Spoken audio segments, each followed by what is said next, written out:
강대국 대한민국의 자주국방을 염원하는 자주국방TV입니다. 구독, 좋아요, 후원은 콘텐츠 제작에 큰 힘이 됩니다.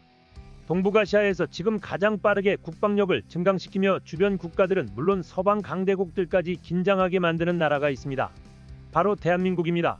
한국은 최근 차세대 군사무기 프로젝트인 백두산 호랑이를 가동하며 매년 국방비를 약 8% 가까이 증액하고 군사력을 놀라운 속도로 성장시키고 있습니다. 현재 군사력 성장 부문에서 세계 3위를 차지하고 있으며 특히 미국의 탄도미사일 전력 분석기구에 따르면 20년 전만 해도 중위권에 머물던 한국의 미사일 전력이 이제는 세계 5위에 도달했다고 분석하였습니다. 이러한 발전은 단순한 증가가 아니라 혁신적인 도약입니다. 천궁 방공망을 시작으로 현무 탄도미사일과 순항미사일 그리고 이를 탑재할 발사대까지 연계하여 전력화하고 있습니다.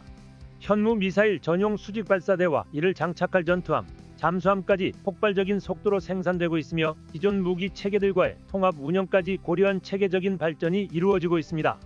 현재 한국은 세계에서 가장 강력한 전략무기 중 일부를 보유했거나 개발 중입니다. 탄도미사일, 순항미사일, 핵잠수함, 항공모함 등이 대표적인 전략무기로 분류되는데 이러한 무기들은 기존 강대국들의 전유물이었습니다. 그런데 한국은 이 분야에서도 급격한 성장을 이뤄냈습니다. 특히 유럽의 경우 영국과 프랑스를 제외하면 사거리 2000km 이상의 장거리 탄도미사일을 단 한 발도 보유하지 못하고 있는 실정이지만 한국은 현무 미사일을 통해 놀라운 전력을 확보하고 있습니다. 현무 미사일은 다양한 항법 시스템을 활용하여 적의 전자전 능력을 회피하고 뛰어난 명중률을 자랑합니다.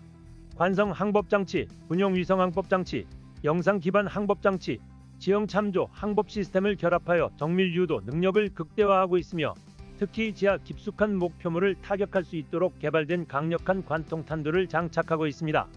이러한 다탄두 기술은 적의 방어 체계를 무력화하고 초정밀 타격을 가능하게 만듭니다. 또한 한국이 개발한 최신 극초음속 미사일은 더욱 발전된 저피탐 설계가 적용될 예정입니다. 현무6를 비롯한 차세대 미사일들은 스텔스 성능이 대폭 향상되었으며 실전 배치를 앞두고 있습니다. 여기에 국산 장거리 공대지 미사일까지 추가되면서 한국군의 핵심 전략 자산으로 자리 잡고 있습니다. 한편 비슷한 상황에서 미군의 주둔을 받으며 동맹 관계를 유지하고 있는 일본은 탄도미사일을 보유하는 것이 사실상 불가능한 상황입니다. 미국이 이를 철저히 통제하고 있기 때문입니다. 특히 미국은 현재 한미 방위비 분담금 협상을 진행 중이며 일본과의 탄도미사일 개발 협상은 한국과의 협상이 끝나야만 시작될 수 있다고 밝힌 바 있습니다. 즉 일본은 한국의 협상 결과를 지켜보며 이후 대응 방향을 결정하겠다는 입장입니다. 이러한 국제 정세 속에서 한국은 현무 미사일을 활용한 초음속 미사일 개발을 이미 착수했으며 방위산업 분야에서도 미국과 일본을 앞지르는 성과를 거두고 있습니다. 한국은 국토 면적을 고려하면 과거 유럽 열강 국가들과 비교해도 압도적인 국방 예산과 무기 체계를 갖춘 나라로 성장하였습니다. 서구권 국가들이 아직 잘 인식하지 못하고 있지만 군사적인 면에서 한국은 매우 강력한 전력을 보유한 나라입니다. 더욱이 한국은 모든 무기의 100% 국산화를 목표로 하면서 자체 개발한 무기를 해외에 수출하며 국제 방산 시장에서도 독보적인 입지를 다지고 있습니다. 메이드 인 코리아라는 새로운 무기 플랫폼이 등장하였으며 이는 미국과 러시아의 방산 무기들과 차별화된 경쟁력을 갖추고 있습니다. 특히 최근 들어 한국이 군사력을 엄청난 속도로 증강시키고 있어 세계 각국이 이에 대한 우려를 표하고 있습니다. 하지만 한국의 강점은 단순히 무기 개발에만 있는 것이 아닙니다.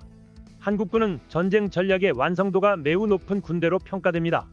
만약 전쟁이 발발한다면 한국은 미리 준비해둔 강력한 선제 공격 시나리오를 실행에 옮길 것이며 현무 미사일과 같은 전략 자산을 활용해 전쟁의 초반부터 상대를 압도하는 전술을 사용할 것입니다. 이러한 전략으로 인해 설령 상대가 한국을 이긴다고 해도 정상적인 국가로 기능할 수 없는 상태가 될 것입니다. 한국을 상대로 전쟁을 벌인다면 최소한 막대한 피해를 감수해야 하며 이는 중국조차도 신중하게 고려해야 할 요소입니다. 이처럼 한국의 군사력 증강은 단순한 방어 차원을 넘어 주변국들에게 강한 영향력을 미치고 있습니다. 과거 서구 열강들이 자랑하던 군사력과 비교해도 한국의 탄도미사일 전력은 이미 유럽 대부분의 국가들을 넘어섰습니다. 미국의 군사 전문기관에서도 이러한 한국의 성장에 주목하고 있으며 여러 분석 보고서를 통해 경계를 표하고 있습니다.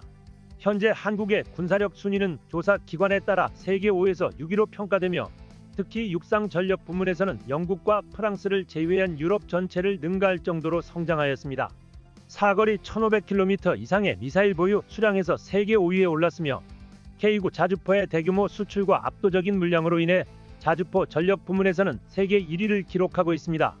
심지어 인도마저도 한국산 K9 자주포를 수입해 운용할 정도입니다.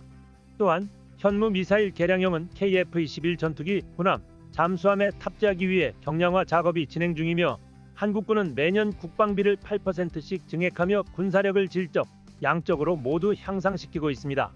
이러한 추세가 계속된다면 한국은 4년 안에 세계에서 6번째로 국방비를 많이 쓰는 국가가 될 전망입니다.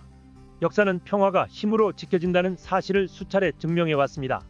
한국은 그 교훈을 바탕으로 스스로 강해지는 길을 선택하였으며 이제 세계 최고의 무기를 직접 개발하여 자주국방을 실현하고 있습니다. 이제 미사일 전력을 넘어 핵무기까지 고려해야 합니다. 현재 한국은 세계적으로도 뛰어난 원자력 및 미사일 기술을 보유하고 있으며 핵무기를 개발할 기술적 역량 또한 충분합니다. 원자력 발전을 위한 고농축 우라늄 가공 기술과 플루토늄 추출 기술은 물론 탄도미사일과 극초음속 미사일 같은 운반체 개발 능력까지 확보한 상태입니다. 특히 현무 미사일 시리즈를 비롯해 KF-21 SLBM 잠수함 발사 탄도미사일, 장거리 순항미사일 등 다각적인 운용 능력을 갖추고 있어 만약 핵무기가 개발된다면 이를 실전 배치하는 데 큰 문제가 없습니다. 다만 한국은 현재 핵확산 금지 조약 가입국이며 미국과의 한미 원자력 협정에 따라 핵무기 개발이 제한되어 있습니다. 또한 미국은 동맹국들의 독자적인 핵무장을 반대해왔기 때문에 지금까지 한국의 핵무기 개발을 적극적으로 막아온 것이 사실입니다. 하지만 최근 들어 미국의 입장에도 미묘한 변화가 감지되고 있습니다. 현재 북한이 지속적으로 핵무기 개발을 강화하고 있고 중국 또한 군사력을 급격히 증강시키는 가운데 미국은 한국이 자국의 안보를 더욱 자주적으로 지켜야 한다는 방향으로 전략을 조정할 가능성이 있습니다. 실제로 미국 내 일부 전문가들 사이에서는 한국의 독자적인 핵무장이 동북아시아의 안정을 가져올 수 있다는 의견이 제기되고 있으며 향후 한미 간 논의가 본격화될 가능성도 배제할 수 없습니다. 만약 미국이 한국과의 핵공유 방안을 고려하거나 전술핵 배치를 다시 논의하게 된다면 이는 한국의 핵무장에 대한 미국의 입장이 완화되는 신호가 될 수도 있습니다. 더욱이 한국이 이미 핵무기 개발 능력